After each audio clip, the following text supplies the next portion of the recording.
talk about the first film, No Love Lost, the one with no dialogue from the UK. Anybody want to make a first comment? It's almost like a film about just get over it. We're all the same. Let's forget about all these cultures and racisms and things like that. Let's move on, kind of a thing. I just got something slightly different from it. I don't know if I was wrong, but I didn't necessarily get that she was like a reformer skinhead. I thought that scene where they were showing her almost having this fantasy about being intimate with him, I thought that was more about examining the opposite of hate being love, almost like the two extremes, and sort of confusion as to reasoning behind those strong emotions. So I didn't really, I saw her as being still pretty angry, kind of hateful person, but that might have just been my perception. But I thought that was interesting nonetheless to show the two opposite ends of that kind of extreme emotion. It's interesting showing it's like a 15-minute film. There's all visuals, all kind of explaining the story, and it kind of works. Based on the title, I think at the very end she was thinking, well, nothing lost. Anyway, I don't think from the very beginning she realized he was Jewish. And so at first she was attracted, then she was jealous. Then when she found out what they really were, she was just angry. Yeah. Pissed off at herself for even thinking that she liked him. Yeah, it's interesting, because there's all kinds of different interpretations. You're probably right, you might be right on that. Given the fact that there were no words, I was very impressed by the way the exposition was done. So many balls of motion, and very well crafted. It's interesting the way they used the two characters. They didn't need to speak to each other. They were connecting through the music and through they were communicating with each other. And that's generally how we communicate. It's tough to do that in a short film, but I think they kind of pulled us off. It's really difficult to show 15 minutes of just visuals, and it kind of really works. But that's just my opinion. I think what I'm thinking, I agree with that. So it's really interesting. One of the things I think about is the threats of racism, because for both the Jewish boy and the Muslim girl, we saw figures of hate. For the boy, it was the girl with all the overt tattoos, and then for the Muslim girl, it was the man who came up to the boy afterwards and told him not to make eyes at her and stuff.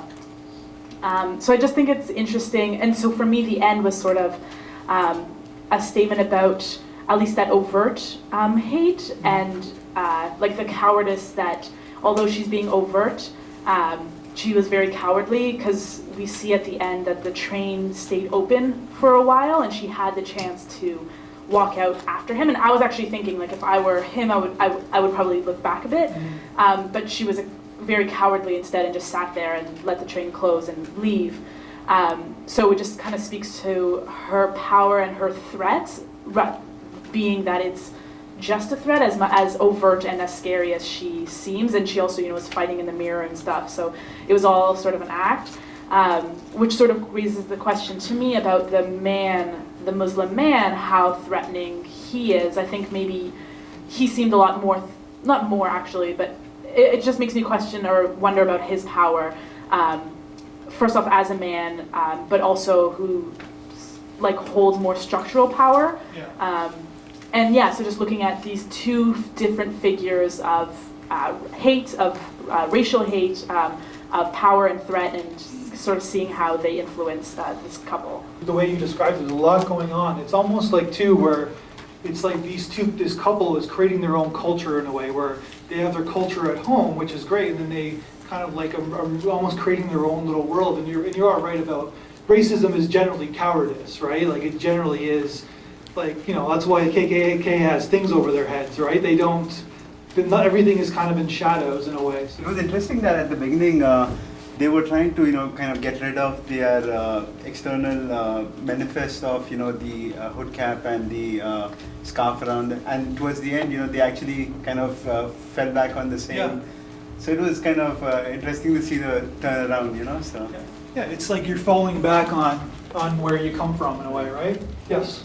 Relating to both of what the last few people said, I think the idea that standing up to a stranger who's overtly hating you, as opposed to someone close to you and in your life who's also, maybe less obviously and loudly suppressing who you want to be. I guess comparing those two is interesting, because like, I think it's a lot easier to, like, put on religious garb and walk away from a skinhead and, like, clearly you're a ridiculous figure, right? Yeah. Than it is to stand up to someone who's in your life. So I think it's interesting whether it's kind of a coming back to that thing. Like, it is the first time they embrace it in public, and it's kind of interesting that they need this foreign, very hateful person Yeah. to lead them into that, but that's kind of the only time they embrace that, and they don't do that around any of their family members or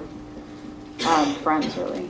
It's almost like they're using the symbols as they're merging together, like we're all merging together as one. So they come from two different worlds and they're two different religions, but they're merging as one. They're using that as a symbolism. That's how I got it. But it's like one of those films where there's a lot kind of happening.